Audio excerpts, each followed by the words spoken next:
Eh bien, salut YouTube, c'est JP de Top Factory. Je ne sais pas vous, mais moi la nature ne cesse jamais de m'impressionner. Nous partageons notre monde avec des millions d'autres espèces animales et végétales. Certaines nous sont très familières, tandis que d'autres nous intriguent par leur comportement ou leur apparence. Mais l'être vivant dont nous allons parler aujourd'hui n'est ni un animal, ni un végétal, ni même un champignon. Pourtant, il serait doté d'une certaine intelligence, ainsi que d'autres facultés tout aussi surprenantes. Et c'est donc sans plus attendre que nous allons découvrir ces 10 choses à savoir sur cette espèce des plus étranges qu'est le blob.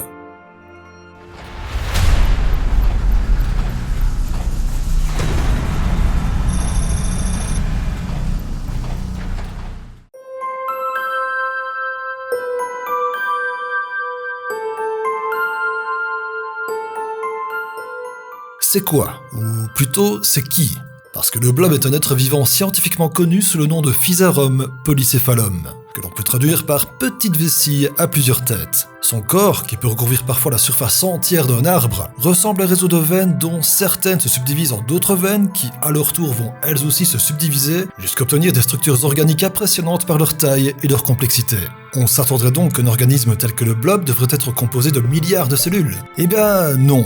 Ce ne sont ni des milliards, ni des millions, ni des milliers. Ce n'est en fait qu'une seule et unique cellule pouvant dépasser plusieurs mètres de large. Mais attention, ce qui ne fait pas de lui un prokaryote. Cet organisme primitif composé d'une seule et unique cellule également, sauf que cette dernière n'a pas de noyau, contrairement au blob qui lui en contient plusieurs. Les scientifiques l'ont donc classé dans le groupe des protistes, faisant partie des eucaryotes unicellulaires. Donc en gros, la seule condition pour être un eucaryote, c'est d'avoir au moins un noyau dans la ou les cellules de l'organisme. Vous êtes donc toutes et tous des eucaryotes. Voilà, c'est tout pour le petit rappel du cours SVT, et on va passer à des trucs un peu dingues à propos de notre cher ami, le blob.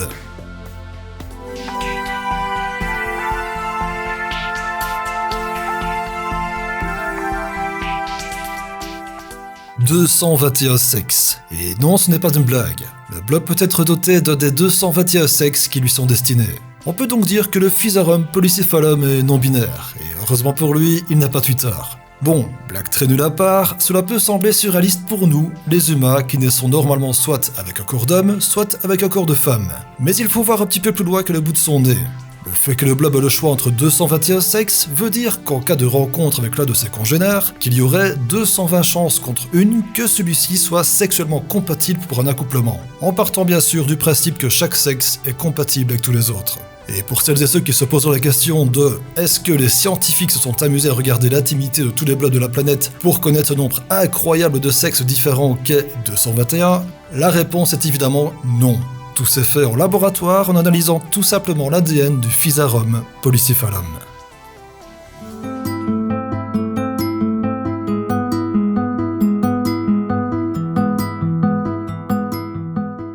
Une mémoire externe. Vous le savez déjà, le blob n'est composé que d'une seule et unique cellule. Ce qui veut donc dire qu'il n'a pas d'organes et donc pas de cerveau. Et pourtant, des expériences ont démontré que notre ami unicellulaire aurait la capacité de mémoriser. En effet, on a pu constater que le blob ne se déplace jamais au même endroit plus d'une fois, comme s'il avait le souvenir qu'il était déjà passé par là.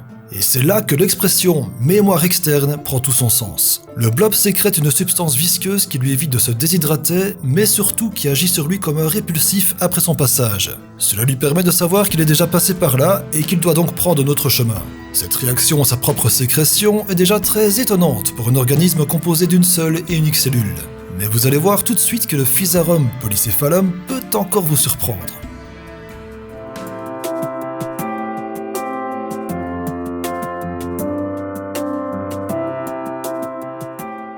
Le blob est capable d'apprendre. Cela peut paraître surprenant, mais notre ami a la faculté de s'adapter en fonction de la connaissance qu'il a de son environnement. Une équipe de scientifiques l'a démontré grâce à une expérience étalée sur 9 jours sur 3 groupes de blobs. Chacun de ces groupes devait traverser un passage obligatoire vers une source de nourriture. Chaque passage était configuré différemment pour chaque groupe. Le premier était parsemé de caféine, le deuxième de quinine et le troisième de rien du tout. Alors, il faut savoir que la caféine et la quinine ne sont pas du tout ce que préfèrent les blobs. Ça agit même comme une sorte de répulsif. Pour le troisième groupe qui n'avait aucune substance dans son passage, là, pas de surprise. Ils ont traversé sans encombre jusqu'à la source de nourriture, et ce, en une seule journée. Tandis que pour les 2 premiers groupes, dont les passages étaient obstrués par les substances répulsives, les choses se sont passées différemment. Les premiers jours, les blobs étaient réticents à l'idée de s'imprégner de caféine ou de quinine pour atteindre leur nourriture. Et puis, au fil des jours et des multiples contacts afin de tester la dangerosité des substances, les blobs se sont rendus compte que la quinine et la caféine dont ils ne raffolent pas sont en fait inoffensives. Et c'est au bout du 6e jour de l'expérience que les 2 premiers groupes ont fini par traverser leur passage jusqu'au poids de nourriture aussi facilement que les blobs du 3e groupe. Et c'est ce qu'on appelle l'habituation, une forme d'apprentissage primitive, on en parle plus en détail dans un des points suivants.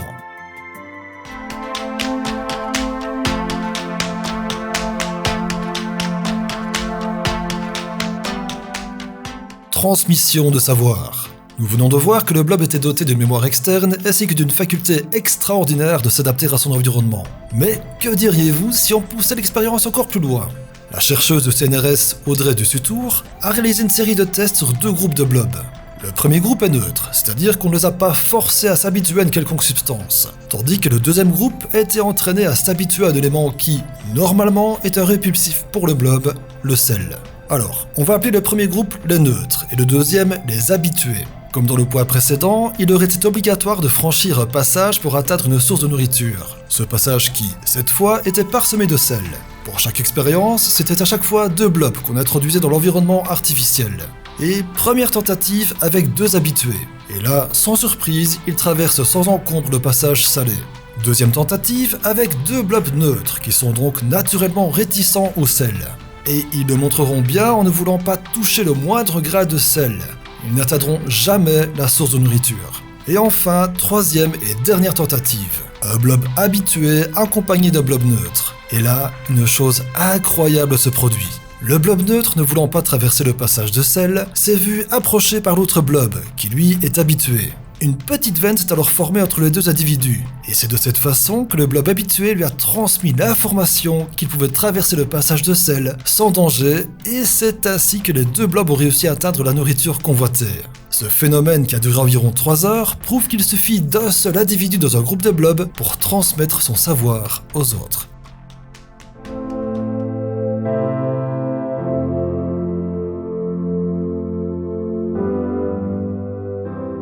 Le blob est-il immortel ?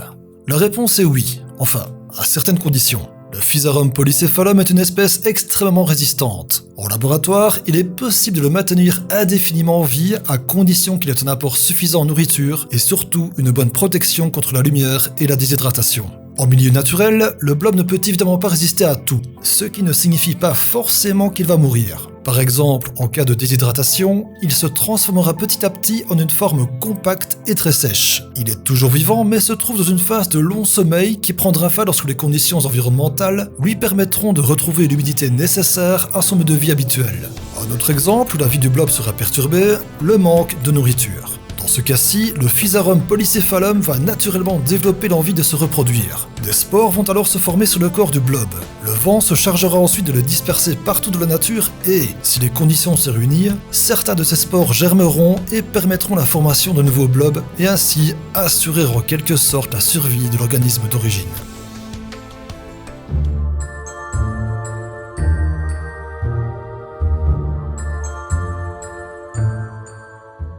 Un blob robot.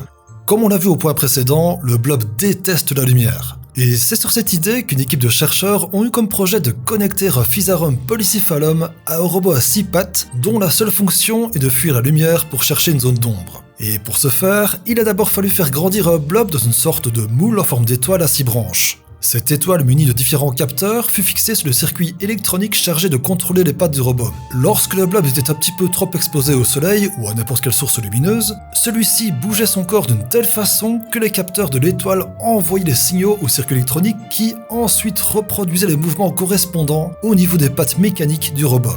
Ce genre d'expérience permet, entre autres, d'avancer encore plus loin dans le développement de prothèses de plus en plus performantes où la robotique rencontre la biologie.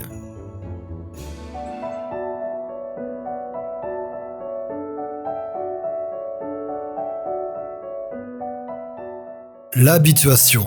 Dans un point précédent, nous avons vu que le blob était capable d'apprendre progressivement certaines choses comme la nature de son environnement. Cette forme d'apprentissage est la plus primitive de toutes. On parle ici d'une habituation. Et vous allez voir que nous, les êtres humains, sommes aussi concernés par cette forme d'apprentissage. L'habituation est le fait que vous allez de moins en moins réagir à des stimuli bien particuliers. Par exemple, imaginez que vous rentrez dans une pièce envahie par une odeur nauséabonde persistante que vous ne connaissez pas. Les premières minutes seront difficilement supportables. Vous n'aurez qu'une seule envie, c'est de sortir. Malheureusement, vous n'avez pas le choix, vous devez rester. Mais heureusement pour vous, l'habituation va faire son job et fera en sorte que votre corps, et dans ce cas-ci votre sens de l'odorat, sera de moins en moins sensible à cette mauvaise odeur permanente jusqu'à ne plus la sentir du tout, ou presque. Alors ici j'ai parlé d'odeur, mais ça peut être tout aussi valable pour un contact physique comme des chatouilles ou un ressenti de température par exemple. Donc, en résumé, l'habituation, c'est une partie où la totalité de votre corps qui s'habitue et va de moins en moins réagir à des stimuli. Ce n'est peut-être pas si exceptionnel que ça lorsqu'on sait que l'humain est composé de quelques 30 000 milliards de cellules, mais n'oublions pas notre sujet principal, le blob, ce fascinant et mystérieux organisme qui lui ne dispose que d'une seule et unique cellule.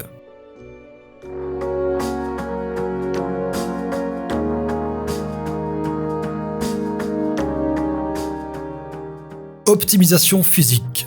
Le blob est une cellule présentée sous la forme d'un véritable réseau de veines visqueuses pouvant s'étaler sur de très grandes surfaces. Et après ce qu'on vient de voir ensemble, vous vous doutez bien que le blob ne développe pas son réseau au hasard. Et c'est ce qu'a prouvé les deux expériences du chercheur japonais Toshiyuki Nakagaki. Alors, première expérience, un labyrinthe, plusieurs blobs et 2 sources de nourriture. Rapidement, les blobs ont fusionné entre eux, ont rétracté leurs veines inutiles, en ont créé de nouvelles jusqu'à former le chemin le plus court possible dans le labyrinthe pour atteindre les 2 sources de nourriture. Et le chercheur ne s'est pas arrêté là et a voulu pousser l'expérience encore plus loin. Cette fois, il a reproduit une version miniature de l'entièreté de l'immense réseau ferroviaire de la région de Tokyo, où chaque source de nourriture représente une ville. Et les blobs réagissent de la même façon que lors de la première expérience. Ils fusionnent, ils suppriment des veines et en créent de nouvelles. Mais au final, c'est le grand étonnement pour le scientifique. Les blobs ne se sont pas contentés de reproduire le réseau, ils l'ont optimisé. Les veines des blobs étaient agencées d'une manière bien plus efficace que le réseau ferroviaire créé par l'homme.